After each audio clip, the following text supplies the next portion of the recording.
hoping that proof of concept will run January 16 as committed by the Prime Infra. So as time go on, no, ang pangako at commitment nila nakisuyo naman tayo na sana yung Mayo magtatagulan na naman, Hunyo magtatagulan. By that time, at least 3 for the entire PAMO lahat. So far, merong hopeful things na mararamdaman namin ng mga taga Maynila, particularly dito sa Bundok, sa Sunugabo, bago man lamang matapos ang 2025. Now, we would like to thank MMDA Chairman and Secretary Vince at National Government and Prime Infra to really find a solution, a permanent, long-lasting solution for these three.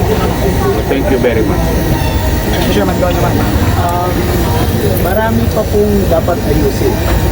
Bukod po sa pagpapagana ng PAM, bukod sa mga po ng Secretary Vince at ng mga taga-Prime. Hindi na makita siya. Mr. Rason. Unang-una na po dyan, yung crash rate. Nakita nyo naman po, hindi na po siya gagana. Dahil nag-stock na po siya ng habang panahon, limang taon halos na hindi po gumagana yung mga crash rate. Importante po kasi yung crash rate dahil ito po yung sumasala ng basura na nahihigop ng bomba kasama ng tubig. Pero meron din po kami isang sinasuggest ng Secretary na another mitigating measure na isa pong na pinadaan pa po dito yung tubig na pwede naman direkto sa sulat. Na hindi naman po focus ang pangalaman. Marami pong basura ang nagagari. So, pag-aaralan mo sarap po maligayang rin ngayon. Yung tubig na parang hindi na po dito kasama yung basura. Yun lang po, nag-usap din po kami din po na despite na mapagana po natin yung bomba, kailangan pa rin i-observe yung efficiency. Kasi po, ito po makikita nyo po yung design ng bomba, nakalubog po siya mismo sa tubig. So, pag-ikot po niya na tubig at may mga nakasamang basura, meron pa rin po risk na magbara siya, automatic shutdown. So, kailangan po i-observe between January 16, once na mapagana yung isang bomba, i-observe po yan ng engineers po ng Prime Infra, ng MMDA, ng DPW, na kung magiging efficient pa siya.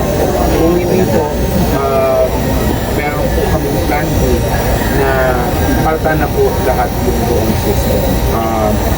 Isipin nyo, sayang naman po yung pera ng gobyerno. Opo, may masasayang po probably. Pero yun po yung pinaka-conveniente at tamang gawin. Isa naman po, tirik-tirik. Babahalin ko sa lugar na to, hindi masaserve yung catchment area, which includes Espanya. Dahil nandun po yung catchment area ng Blooming Creek Interceptor. Prepare tayo na repair, access tayo ng mas maraming pera. In the meantime, hindi po natin natin.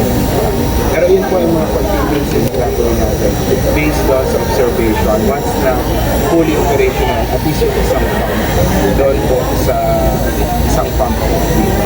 So, tulong-tulong po kami dito, pinag-utos po naman ng Pangulo na once and for all, hanapan po na long-lasting and permanent solution na mapagana po itong sunog po na sabi nga niyo, may 8 taon na nire-request. Okay? Yeah.